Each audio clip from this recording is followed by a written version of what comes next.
evening, everyone. Thank you so much for joining us.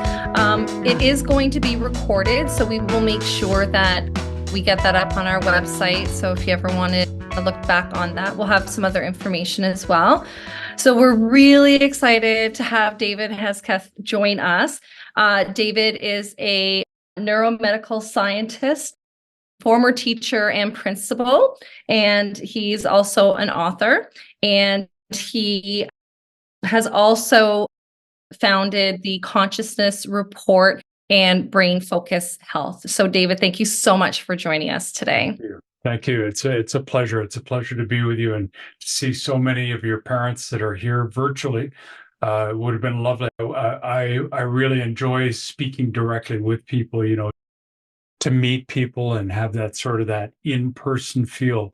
But, I recognize the logistics about when you got little ones and whatnot, doing parent meetings on a virtual basis in this way, just it makes a lot of sense. So it allows people to be able to join and participate. And I'm really looking forward after the presentation this evening that we'll be able to get some dialogue going, have some conversation about what came up, some questions or some observations or things that people like to share into the meeting space, so that we can kind of have that a little bit of sort of the live stuff that we might have otherwise if we were in a room together.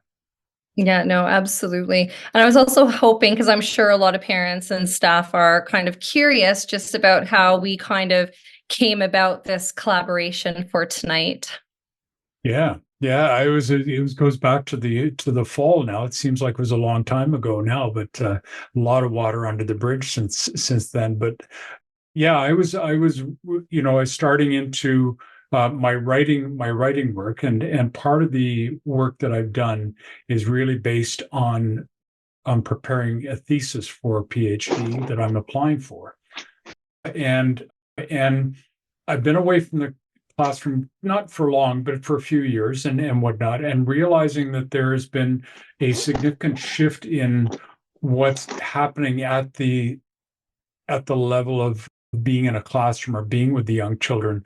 The pandemic, and then we've got this explosion of social media that has just really taken hold, and the pace of life and the conditions that we're facing as human beings, as people, fellow Canadians and North Americans and global citizens in many ways. So I was really interested in finding out what's the experience. What is the experience on the ground, both from a parental point of view, from a teaching point of view, and how is it that the kind of work that I'm freed up now and able to do can actually then be of service to people. So, and that's where our conversation kind of began. And you brought some very interesting insights that you might just want to just share with people, Sheila. I mean, your team, because we met not just only with you, but we met with some of your colleagues. Yeah, so Melanie, Jessica, Erica, and myself met with you. And I think, just as educators, and I'm a parent as well, and just the access and availability to, games and video clips on phones, iPads, computers just seems to be a go-to for many people, not just saying our family, but just society in general. And, I think that with the future of the kids, like, where is that going to go? I have two kids, 10 years apart. What I'm seeing now is very different for my 12-year-old versus my 22-year-old. We're on two different lengths, and that, I mean, it's only a matter of years that the whole world changed, right? So it's just really trying to educate. All of the teachers have a background in child development. We've been doing this for years, so we've been doing it for so long that we're able to kind of, we haven't relied on the media during the day at the center. So just wanting to kind of give some tips and tricks to families, and a little bit more insight so that they have the tools they need to help their children navigate the next several years as they grow up. Right. And I think that one of the things that when we were talking is that we as educators recognize that it's a new era and we're confronted with new challenges, and that's there's nothing new about that. But what I think that my interest is coming back at this from a neurological level, or from a brain point of view. There are constants within that, and the whole process of development, I'm just going to give people an overview of this evening, is a constant that doesn't change. It doesn't change with new technologies and new sort of cultural phenomena and those kinds of things. There are stock standard things that are just part of how the brain develops. So I think that might be a good place just to kind of launch into at this point, just to be able to launch into the presentation and just to be able to give people kind of a sense of what you're gonna learn tonight, and what we're gonna be what to expect during the course of the evening, and the next 45 minutes or so, and then just start into it. So what I'd like to do then, as we begin, is I'd just like to ask people if they've got cameras on or audio on at this point, is just to make sure that they're silent or turned off. I'm going to do a screen share, and I might bounce back and forth between that just to show. You might want to use in the settings. You might want to put in the speaker view, because I'll be obviously on camera and that kind of thing. But I'm largely going to be speaking to what you're going to see on the slides. Make notes, write down your ideas, or put it in the chat.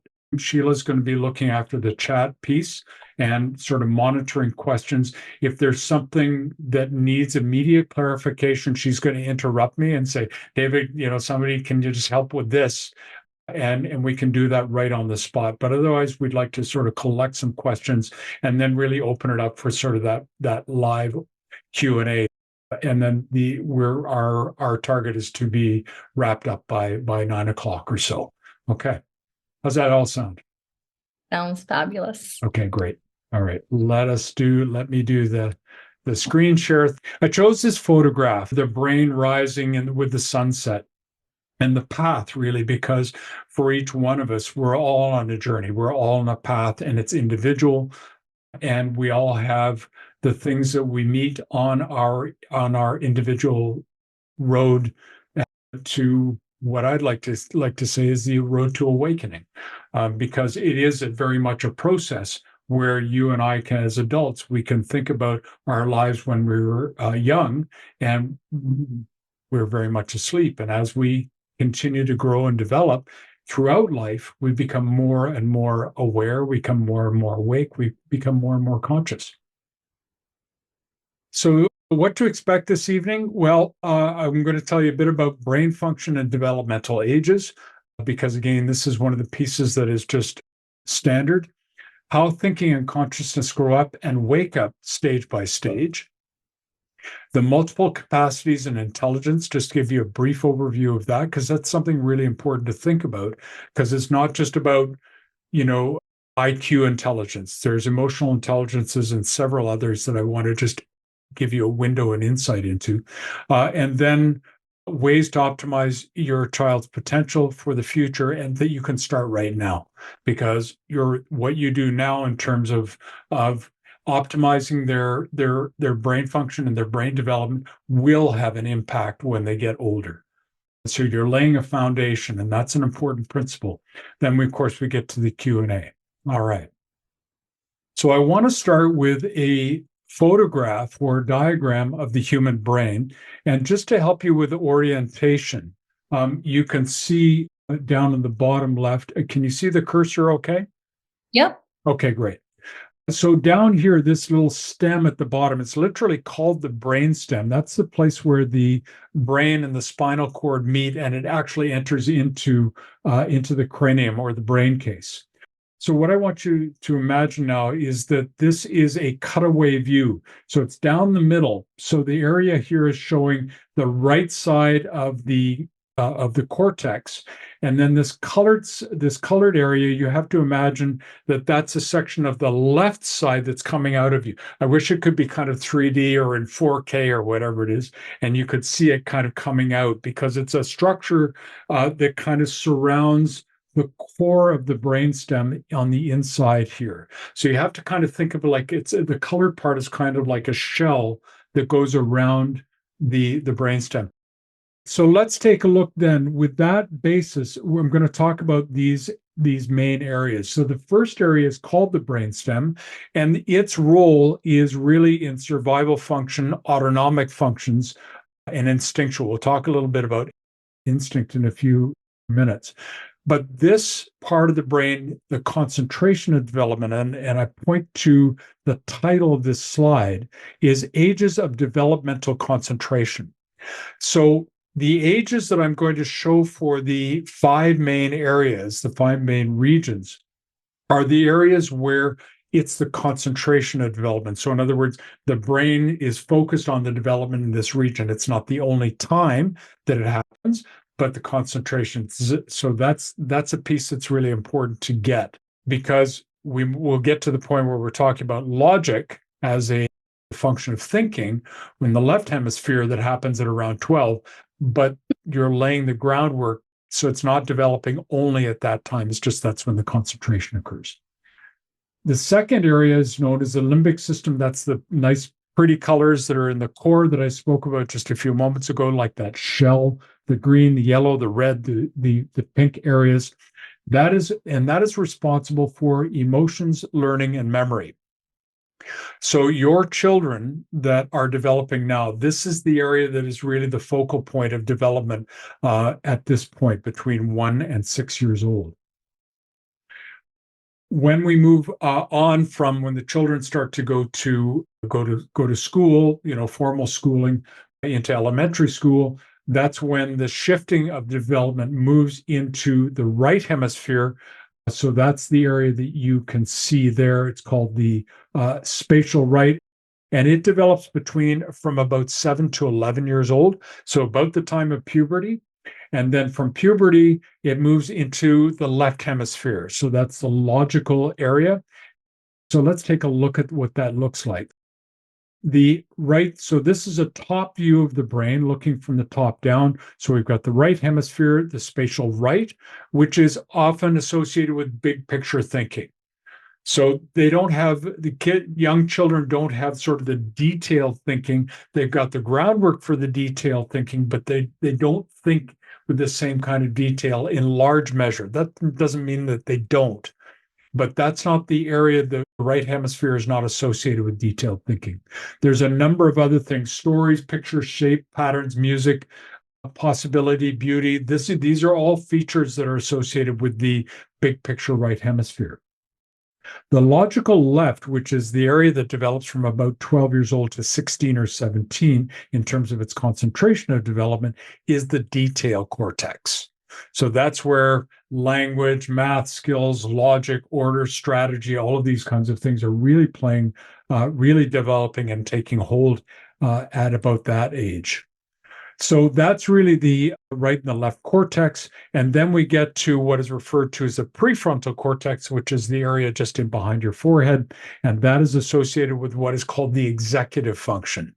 So the higher functions that is actually, the coordinator, the CEO, I kind of sometimes refer to it as being the CEO part of your brain that's kind of directing, synthesizing, analyzing, taking all the information.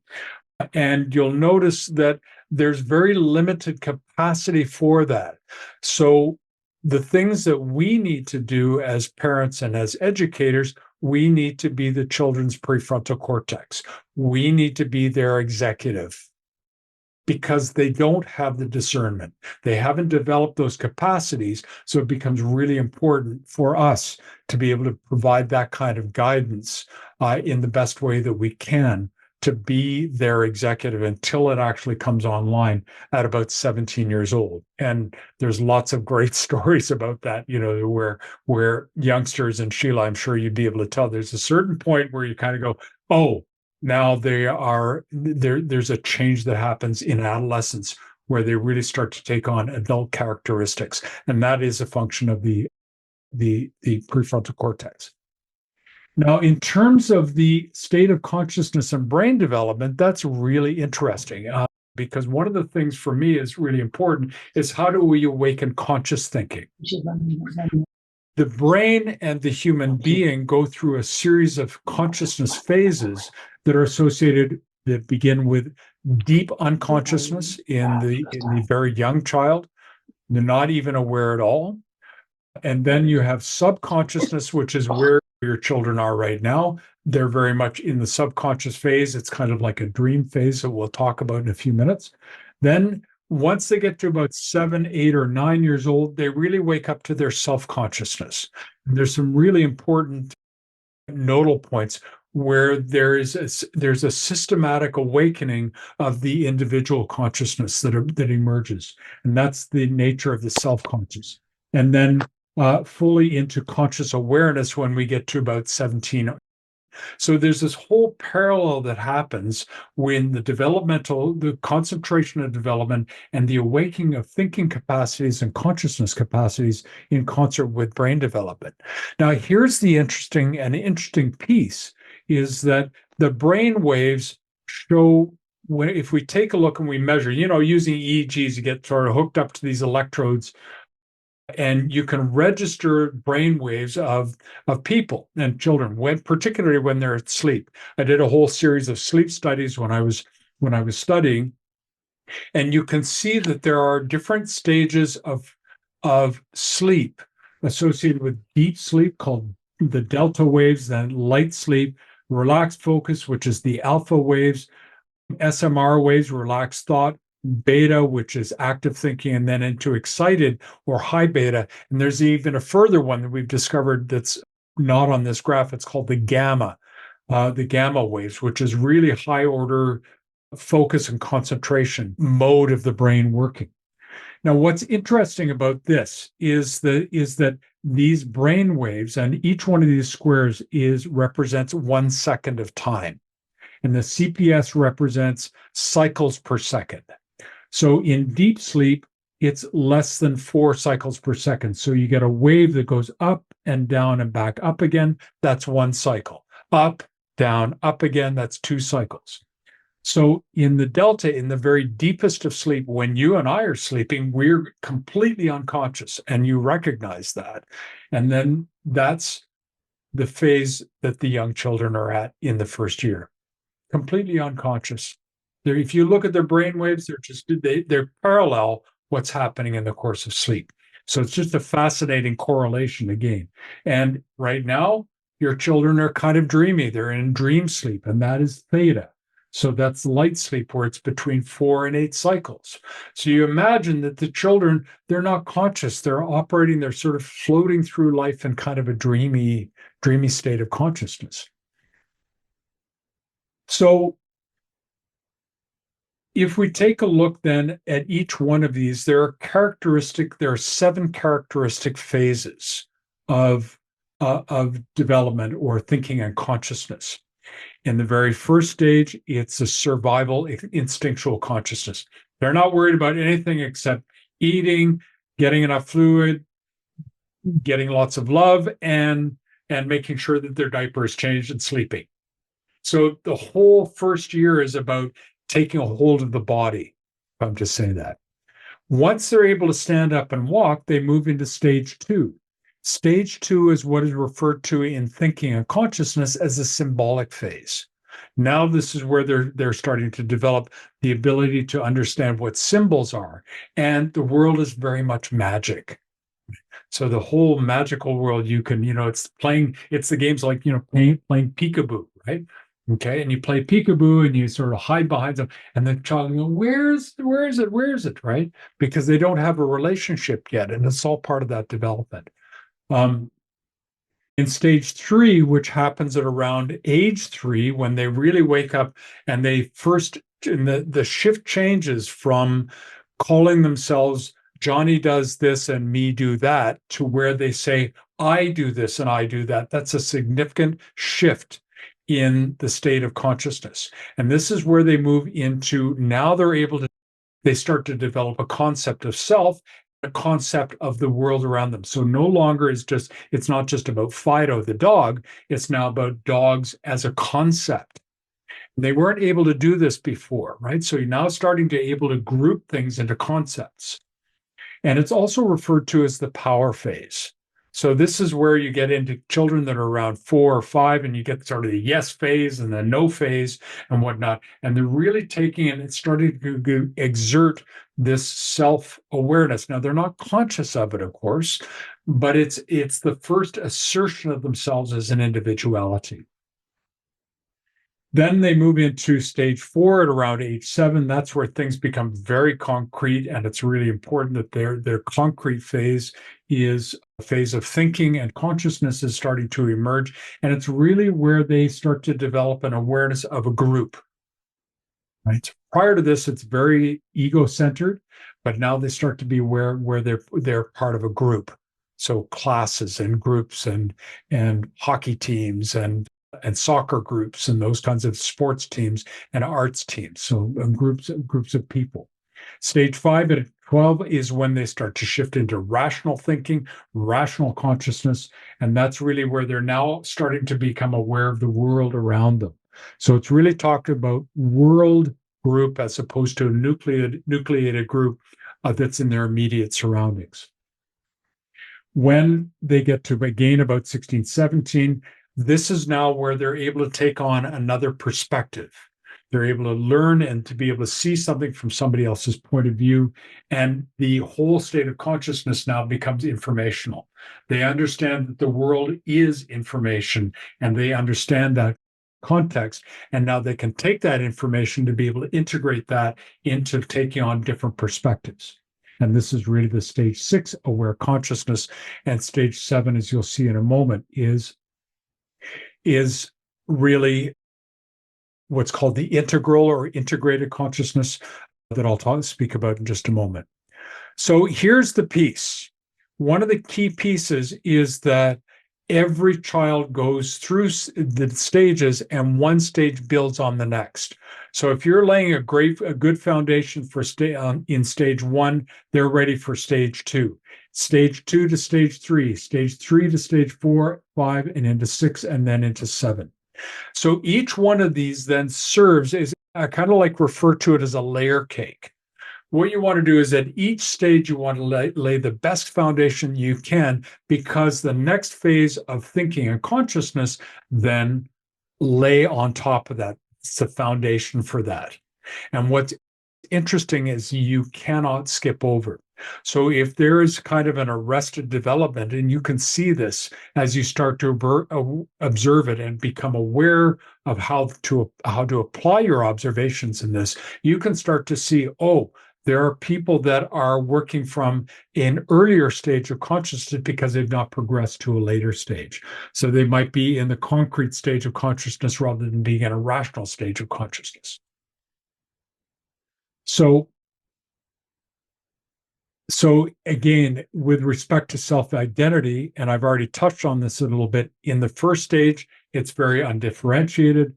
When they're in the current phase, they're very egocentric. It's all about me, me, me, me, me, right? And you'll recognize that as parents. And that's it. And again, it's an important phase. And then there's the ethnocentric or the group consciousness, and then moving. So each one it goes from stage 3 to stage 4 to stage 5 to stage 6, and then into stage 7. So each one of these, stage 7 is the integrated, the holistic consciousness. It's referred to as inclusive or global consciousness, where it's actually an experience of I'm able to see the world as a whole. And it's not just a concept, it's actually a direct experience. Okay. How are we doing, Sheila, so far? Yep, we're doing good. Got a really great background. I think I should have gone to university instead of college. It But doesn't matter. It doesn't matter. It's called the University of Life, right? exactly. So no, it's a And I really mean, great foundation for sure. And I think it lays a good groundwork for families. And yeah, and now I guess we can get into what we can do as families, sure. parents. Sure. So one of the things that's really interesting, and I think that really, I think you touched on that, Sheila, just a moment ago, is that we are in a world that where information is just so completely and freely available. And so in a certain way, I think that there's something that's being asked of us as educators. How do we adapt education now? Because it's a different world. It's not like you go and sit behind a desk and you got a chalkboard and whatnot, the way we learned when we were kids. So how are we able to adapt our education and the way we're delivering education that is then relevant for the young people? And that's a kind of thing that's actually really interesting for us to discuss outside of today's discussion. But that's why I say, yeah, university might be great, but do you really need it? When you're a parent and you're trying to navigate this thing called parenting without a script, you got to grab stuff, reliable information that is going to help you to be able to do your best. Because I never had a script either, and I had maybe some of this knowledge, but I also have my own challenges that went with being a parent. So it's not a recipe; it's a guideline that actually just helps people to navigate it. So one of the other couple of pieces that I'm just showing in this is I've got two empty columns here. One is Maslow's hierarchy of needs. For anybody that's interested in that or is familiar with Maslow's hierarchy of needs, is that he built, back in the 50s or whatever. He was what's called a humanistic psychologist, and he built this pyramid that's actually been used all over the place in sort of educational circles and psychology circles and whatnot, is the Maslow's hierarchy of needs. So each one of these, again, is like a building block. You start out with meeting all the physiological needs, then you need to satisfy safety and security, then comes belongingness and love, which is associated with group consciousness. Then you move into self-esteem, which is individual consciousness, and then into self-actualization, and then into what is transpersonal. So it's all, if you will, psychological or thinking consciousness development that is built on that. And what is really interesting about this is it follows the same path as human evolutionary development. So if you look, we've gone from gatherer to hunter to horticulturalists to agrarians to industrialists to informationalists back in the 1960s to now where we're learning how to integrate technology. So the whole scheme follows this beautiful picture of unfolding of the brain, the way we think, the way we perceive the world, what our needs are, and how we can actually then grow and evolve ourselves as individuals within that context that is parallel to what we've actually done in our human evolutionary story. For me, this one is it's such a cool thing. And so that's just a sort of an overview of that particular piece. Now, what I'd like to share with you here is these things that are called multiple capacities. And what's interesting is that, well, first of all, we can talk about multiple intelligences. And I don't like to use the word intelligences. And the reason is that because the word has been misused. And it's used as a comparison of one child versus another, one human being versus another. And it's not about that at all. We've got multiple capacities. Now, Howard Gardner in 1983, Harvard PhD, came out with multiple intelligences and identified that there were seven that he spoke about, seven multiple intelligences. Since then, there are a number of different ones that are added. I use this particular schema, and you can start to observe that there are a number of different capacities that human beings will have. So, math logic is considered to be one, verbal linguistic, visual spatial, musical rhythmic, interpersonal, so between people, intrapersonal, so that's self reflection, body kinesthetic, moral ethical, spiritual existential, naturalistic or nature, aesthetic, so how things appear, emotional, and metacognitive. So, in other words, something as a synthesis kind of approach. Now, what's interesting in the scheme of things is it seems that each of these capacities go through its own stages of 1 to 7. That's outside of the scope of this particular talk. But what I want to point to here for our parents is that don't get stuck on the IQ stuff if they're not doing well in mathematics, because there's variability in the time and duration of development. And there are some things that are strengths and others that are not. And it depends on the individual as they're growing up and waking up. So we can't put kids into these boxes, which is the tendency in a lot of education circles, is to say they should be here at this time.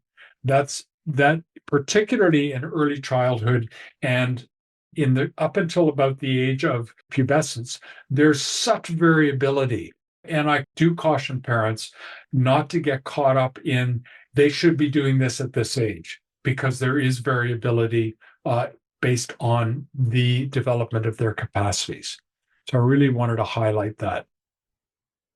The piece that's important to understand with the young children is that they're very, very impressionable.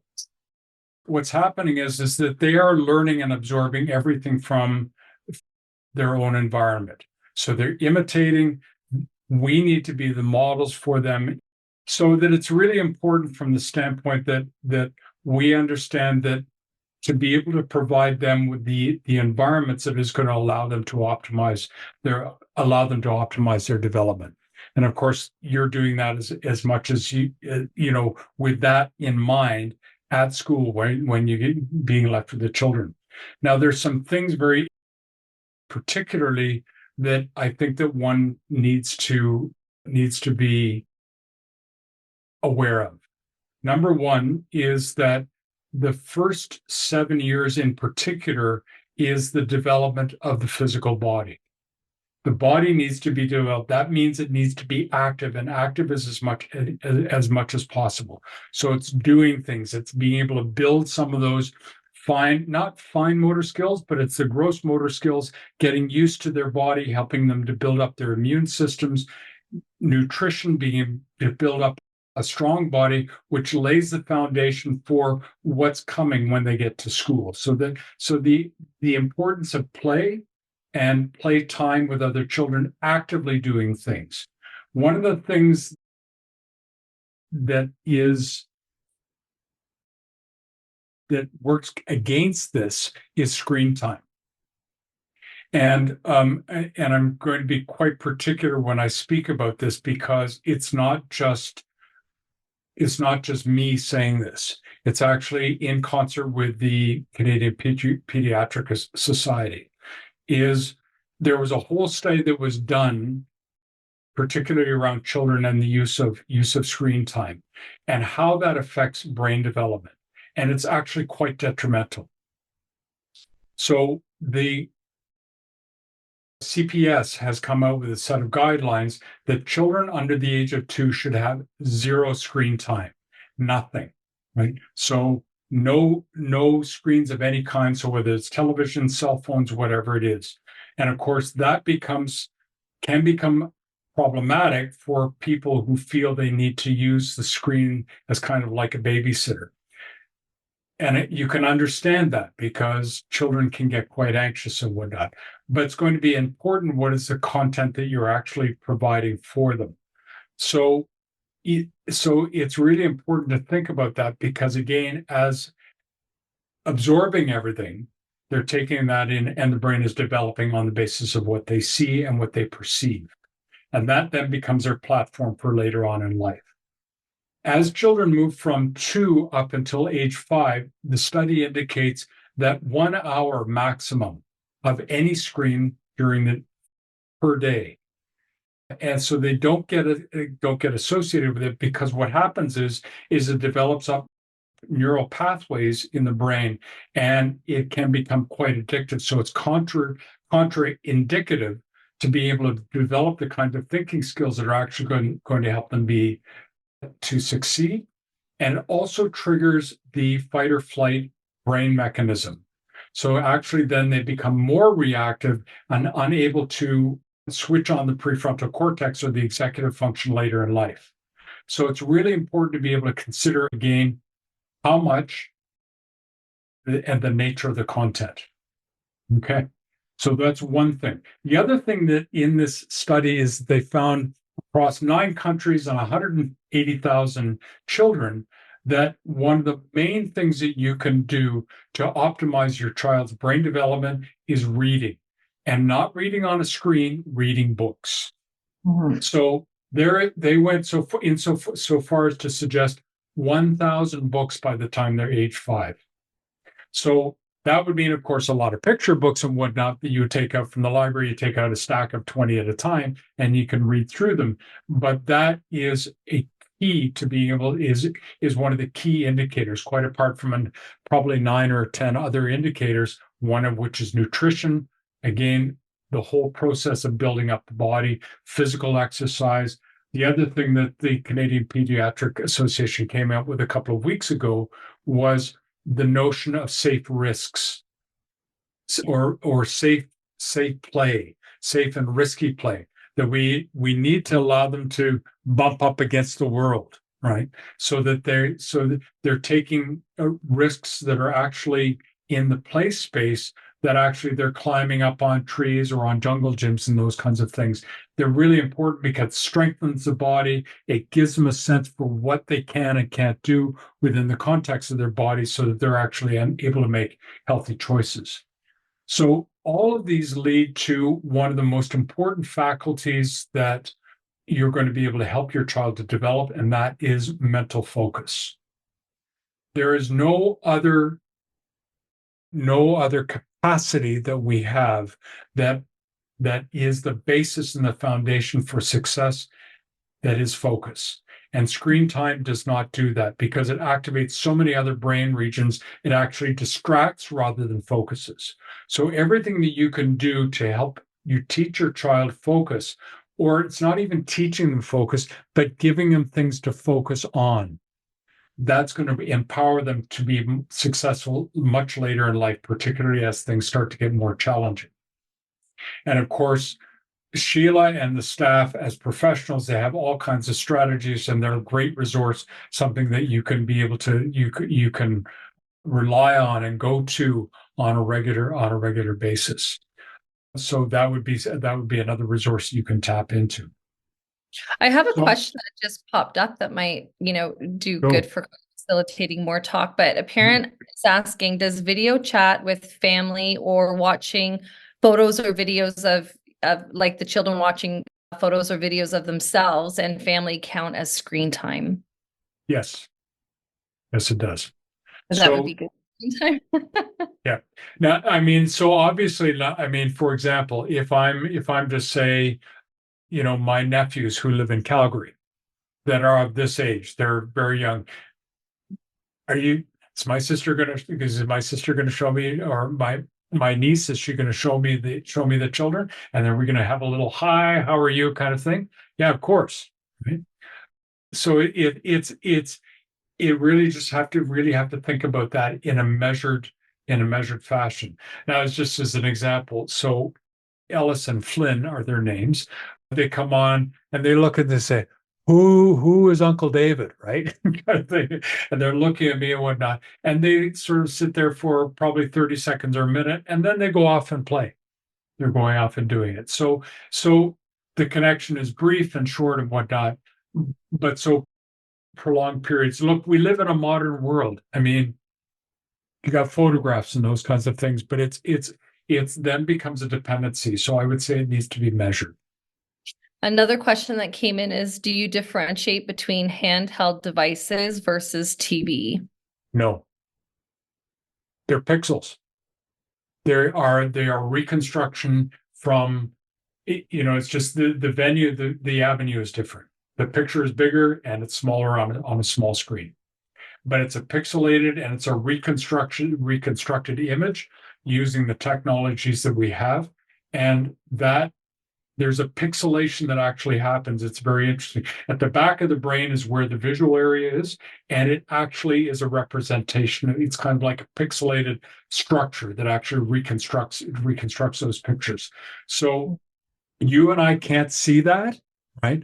But the refresh rate on screens is somewhere between 30 and 60 frames per second. So it's kind of like a flashing that's going on at the level of the subconscious, and you can't get away from that, right? So so in that context, what it's doing is it's got an excitatory impact on the brain tissue that then fans out because our visual cortex is the most dominant sense that we have. So you can't differentiate between just because one is bigger and one is small. Yeah, I hope that makes sense. yeah, I have another really great question coming from Mm, parents. So they say one challenge for parents now is that schools, JK and up, are using screens every nutrition break to keep kids in seats and eating lunch. This is happening for 1 hour a day at school as young as 4. It does happen. yeah, Like, yeah, how do you even, like, as a parent, me thinking that, I'm thinking, that's a problem because you're not in control of your child's screen correct, time when they're at school, correct. right? It's maybe a question to talk to the teacher about, or maybe send your child to, like, if they're going to do that, could a parent maybe bring in, a book or a game? Like, what about old-fashioned board games between Sure, friends, during sure. lunchtime, right? But that's a really good comment for Yeah, sure. yeah. Another, go ahead. Go ahead, Sheila. Want to just No, I finish was your going to thought? jump into the next question, but go ahead and Yeah, add your. look, I mean, that's a really great question. I think that, I'm game. I'm game for the conversation, right? From that standpoint is really because they're insidious, and if we're talking about the future the future of our societies, then we need to be educated in some schools and whatnot. It just becomes a given. So we're Yeah. not actually really thinking about it and how we actually can encourage that brain development. And really, it's starting in and having some of those conversations. Um, someone asked me, another group asked me a couple of weeks ago, could you do something just on screens? And yeah, okay. I'll do one just on screens. And then maybe that's something that could be posted and then shared and used as a resource of what's happening from the standpoint of screens and brain development and age appropriateness. Mhm. Another question, which I think we can both add input on, which is a good question. So, are listening to audiobooks just as good as reading books when it comes to kids? So, I'm going to jump in, and I know audiobooks, you're just listening. Some you can listen and look. I'm going to go old fashioned on this and say that literacy really does need to be, for me, at this age, when the children aren't actually reading, is to have that relationship between the child and the parent or whoever it is that is reading the text, showing the pictures, because there's more dialogue that can happen as well. And I think that, again, it's the pixels, like you were saying. There's nothing like looking at paper and drawings rather than everything being on audio. You want to have that, reading left to right being standardized there, the recognition and repetition of the words that the children are starting to recognize and associate with pictures as well, the proper pronunciations, because it's just like the mother tongue, like children will, have their, their own language with their parent, like their native language. They also have, the different influxes and accents that parents have. And that's what makes children unique. And that's part of a family. You don't want that to be always dictated by audio. I don't know what your input is on that. Yeah, I mean, I would default as well to that, but in the absence of that, or in, even if I was to say, if I was to compare an audiobook to a screen in terms of needing some time where you're not, engaged with your child, I go with the audiobook. as a as sort of a stopgap if you're in those kinds of a situation where you can do that. But the one of the other pieces that is really important for young children is hearing the the caregiver's voice. There's a resonant vibratory quality that's associated with it. If you have your child on your lap or sitting next to you and you're reading and you're looking together, there's the whole sensory experience because, as I was alluding to earlier, the child at this age is a total sense organ. They're just Mhm. taking everything in. So the more that you can give them in terms of that real life sensory experience, then the more rounded development the grounding you're giving them for those next stages of development. Yeah, a comment from a parent just going back to the screen time at school. She made the comment that she doesn't like the screen time on nutrition breaks, but not sold on my kid, eating alone by the office. And I Yes, think yeah, that, it's unfortunate because it's kind of like that sheep herd mentality, right? Where, this is what we're doing and everybody follows it. And then everybody just kind of follows it because they don't really have another avenue. right. Another question that just came in Mhm. was just the parents interested to know the view on books that come with special sound effects or recordings of the contents? Or is it still better to read the books the old fashioned way? And with that, I would probably say, you know, um, all in moderation. It's good to do those, but maybe not only those. Right. So can I just before I get to that, I want to roll back to the having a child sitting in the office eating their lunch because you don't want that to have happen. Yeah, that's where you start to get the social disconnect and where, and children don't, other children are not going to have the discernment saying, well, their mommy wants to do it this way. And then they start to do that things that young children do, and then they become socially isolated and those kinds of things. So for me, if it was me, I'm going to have to suck it up, but I would have the conversation. I Mhm. certainly would have the conversation. Can we do something? Can we start with like 10 minutes where we're not doing that and we're playing games or we're doing something, doing some other kind of activity where there's where we can actually, again, it goes back to that focus thing. Is it possible actually that we don't have anything, that it's not about entertainment? Entertainment is chatting to one another and looking and seeing food and eating or eating quietly, even having quiet time to eat.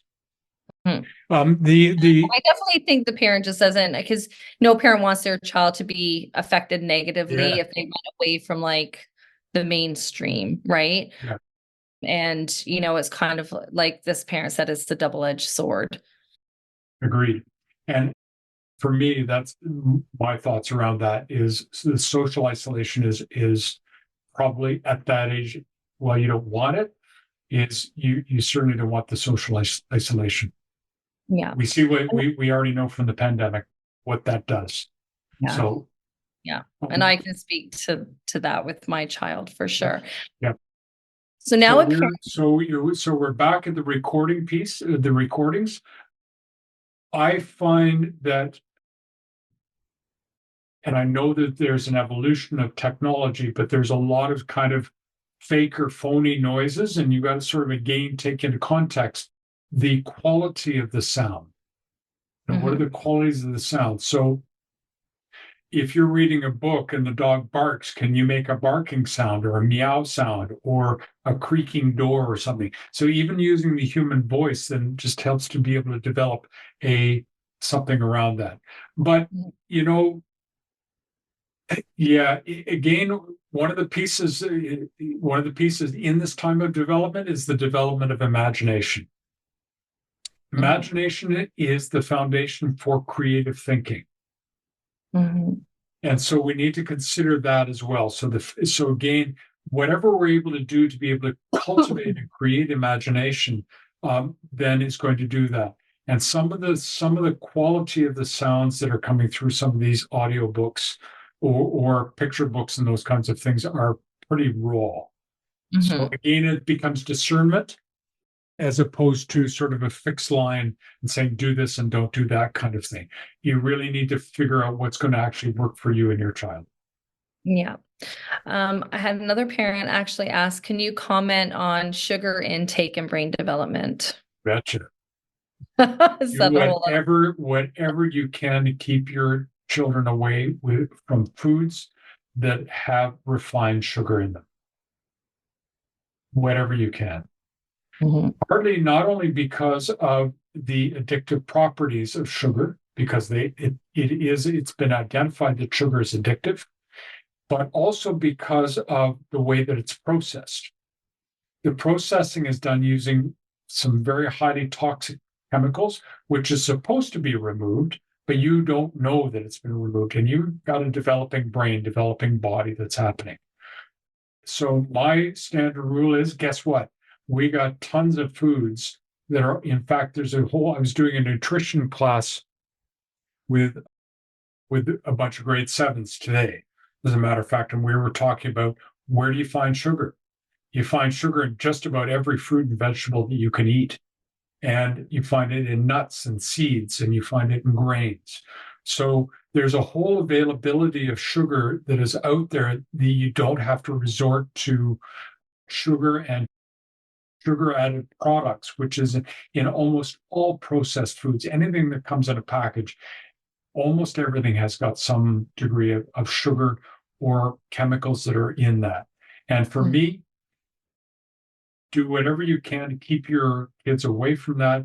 And if you can, keep them towards the clean, green, and organic produce, because again, you're giving the best foundation for the development of the immune system, the body structure, and whatnot. And the body's not in this constant fight of trying to clear out stuff that shouldn't be a part of the body. Mhm. I mean, I am guilty by having a lollipop bin in my office for the kids, but we only limit it to Fridays. Yeah, I Um, mean, let's not be rigid about these things either, right? yeah, Because exactly. Yeah. because Yeah. if you do that, then what happens is, can you use these kinds of things as a method of teaching them self-regulation? Mhm. You Yeah. see, and there's the opportunity, right? It's not the yes or no, right or wrong, do don't. Yeah. It's helping them develop that capacity of self-regulation. Yeah. Another question is screen time longer than 1 hour a day okay if they only get limited screen time on a specific day? So I think if they only get screen time, say on Saturdays, so they're not exposed like every single day, but just on a specific day. So could it be a little bit longer? Yeah, I think it's fine.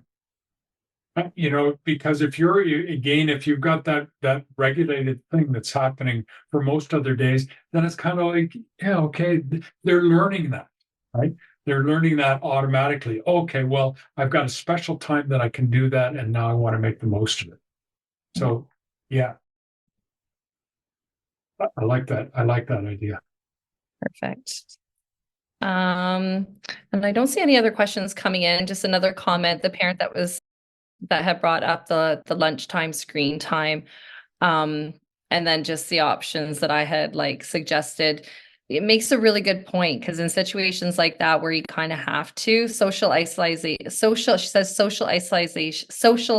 isolation. Sorry, it's getting late. It's Feels late. worse in this case, right? So it's trying to, I think, as a parent with your child in the world, trying to navigate socially but doing the right thing for them, that can be hard in a lot of situations because it's like you go against the grain and then you're isolated. Right, right. So think of it kind of this way: the time when they really start to, if you're giving them the tools now and recognizing that there are differences in the way that different children are being brought up, schooled, raised in their own families, their own communities, and whatnot. And you're giving them the tools for them to be okay to be different, Mhm.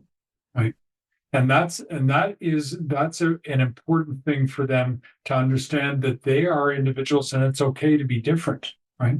Because there's going to come a time where they're going to want to stand up and say, this is me, this is what I think is going to be right or wrong in the world, what's okay for me and what's not okay for me.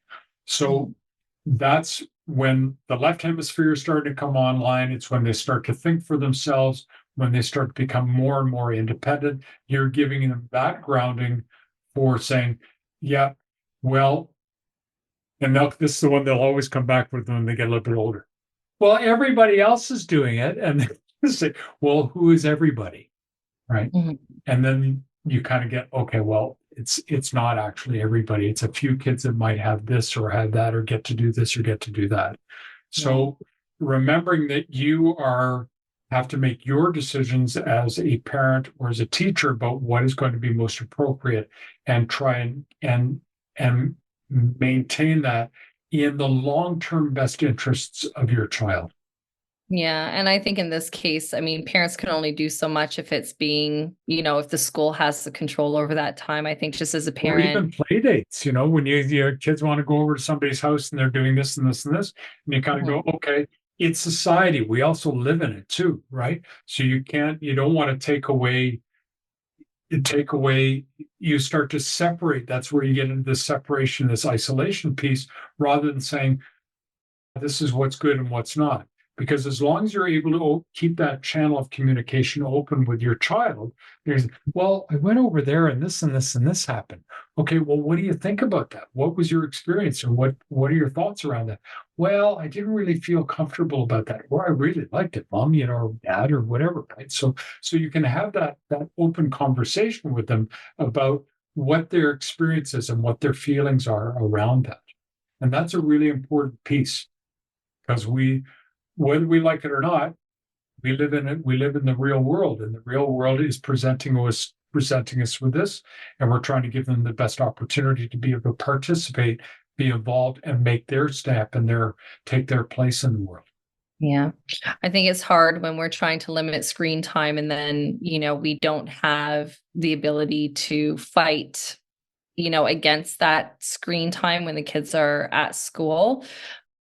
Yep. And I guess it's just the schools have to, I think, come up with some other ideas. I mean, I know teachers need their lunch breaks and volunteers are usually manning the classrooms, but, I Yeah, don't know. I recognize that too. Again, we could have a longer conversation about that, but just as an example, yeah, I mean, there's tons of examples of long-term impacts, emotional impacts on children that have been exposed to things on screens that actually, whether it's a tsunami in 2004 or 9/11, those kinds of images have a long-term impact, emotional impact on human beings, never mind just children. But children are particularly vulnerable. Yeah. Yeah. Yeah. Well, all I can say is that as long as the kids are with us, like I'll be honest with you, it- screen time at our center, I mean, we might have a movie day once in a while, or if they are on the iPad, it's again educational purposes. So if they're reading up on a specific animal, or we're trying to find like where do they live, what do they eat, then they participate in that viewing. So it's more used occasionally as a support aid, but like we definitely don't have iPads for the kids. Sure. We're not sticking them in front of it all the time. So I think that at least, if children are in childcare until they go off to kindergarten for 5 days a week for 8, 9 hours a day, we can, make sure that we're not exposing them to the unnecessary things and then send them off Well, on their way. kudos, I mean, really to you, because I mean that is an enormous amount of time that your parents are entrusting you with their children. And my experience has been, in being at the school and watching and observing how the children play, like you're really giving them a good uh, you're giving them a great environment there to be able to help them, you know, and that's especially based on some of the other situations that I've observed as well. So, you know, yay, good for you, and good for you and your staff. I mean, fantastic. Our staff are great. I love our staff. Our teachers are very dedicated and obviously here for families. Looking at the time, it's past 9, so I think we can definitely wrap that up. But if parents have any questions later on, feel free to send them to me and I can definitely get them answered. And other than that, David, thank you so much. I think it was great to get that foundational knowledge about the child's brain and how it works, because I think it's hard to dive in too much to the technicalities of the impact of today's world on children's brain without understanding the why. And to understand the why, you have to understand the basis of it, and you've provided that. So thank you very much for your time. You're welcome. Can I just share the last little absolutely. Because it's where people could get in touch.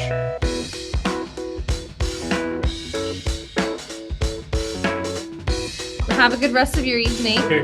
All right. We'll be in touch. Talk to you later. Okay. Thanks. Take care. Thanks, Ken. Bye.